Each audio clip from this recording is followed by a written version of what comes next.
This song hurts.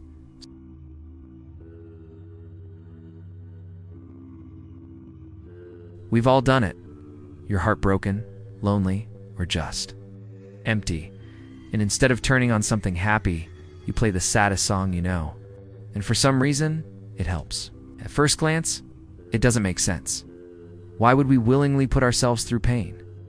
But researchers peg this behavior to something called emotional homeostasis. Basically, our brains crave balance. When we feel off, we seek out what's missing. And when we're feeling empty, our brains cue us to find some emotion, any emotion. And sad music, believe it or not, is the perfect candidate. Studies show sad music triggers to things: dopamine, the pleasure chemical, and prolactin, the hormone released after crying. In other words, sad music gives you permission to cry. Crying feels good.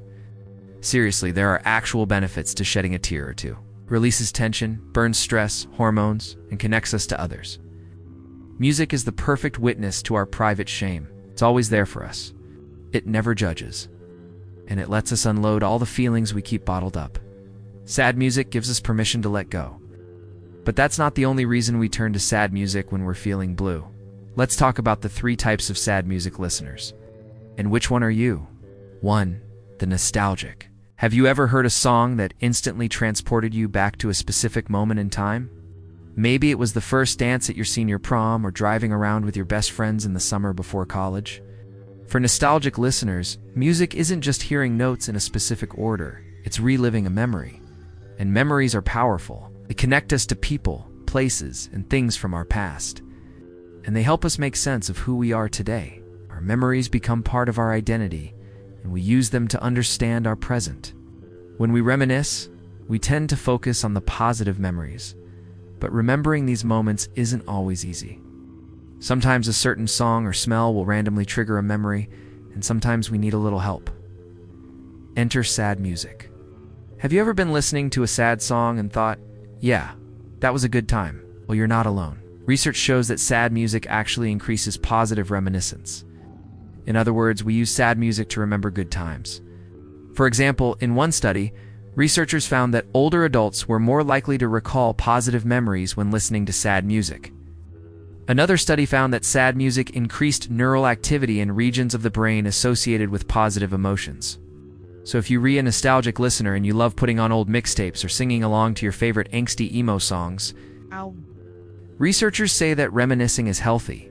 In fact, it may even protect against cognitive decline. 2. The aesthete.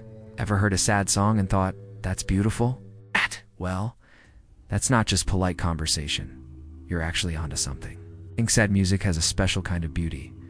It's honest, raw, and emotionally charged, and it doesn't shy away from difficult emotions.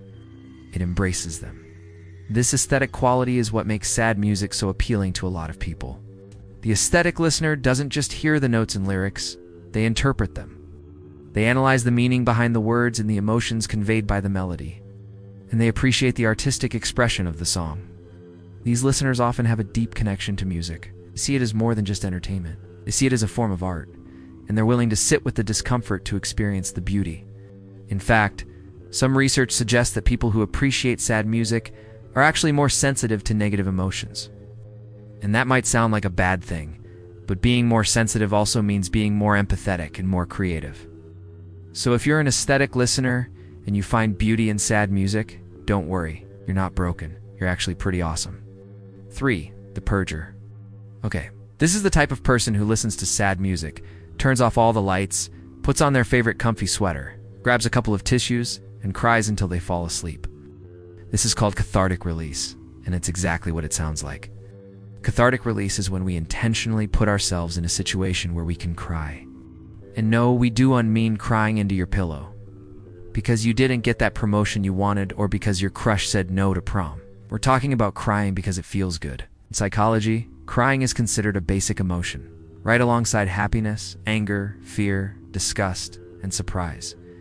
And just like other emotions, crying is meant to be expressed. Some people purge their anger by throwing themselves into their work or by yelling at a punching bag. Others take a different approach. They listen to sad music, and they cry it out. Now, This might sound counterintuitive. After all, most people try to avoid crying. It's uncomfortable and it can be overwhelming. But for those who bottle things up, crying can be incredibly liberating. It's a chance to let go of all the tension that's been building up inside. And that's why sad music is the perfect purge. It gives you permission to cry. And it turns out that crying can be a great stress reliever. In fact, there are actual benefits to shedding a tear or two. Crying releases tension, burns stress hormones, and connects us to others.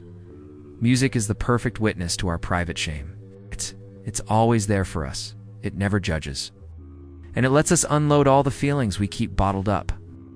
Sad music gives us permission to let go. The dark truth. Now that we've explored the 3 types of sad music, listeners, let's talk about the dark truth of why we love sad music so much. Why do we crave sadness? It's not because we're depressed or we have some kind of mental illness. It's because our brains want us to stay alive.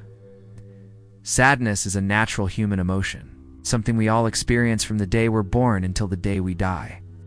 And yeah, it's uncomfortable, it's painful, it can be overwhelming. But sadness is also important. It helps us process grief, cope with loss, and learn from our mistakes. Think about it.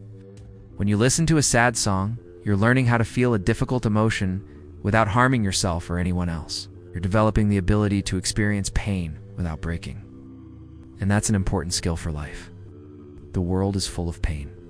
And the sooner we learn how to deal with it, the better off we'll be. So next time someone tells you to cheer up or stop listening to that depressing music, don't let them. You're not weak.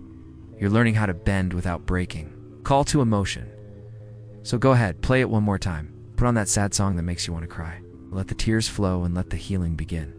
Thank you for watching this video. If you enjoyed it, please like and subscribe for more.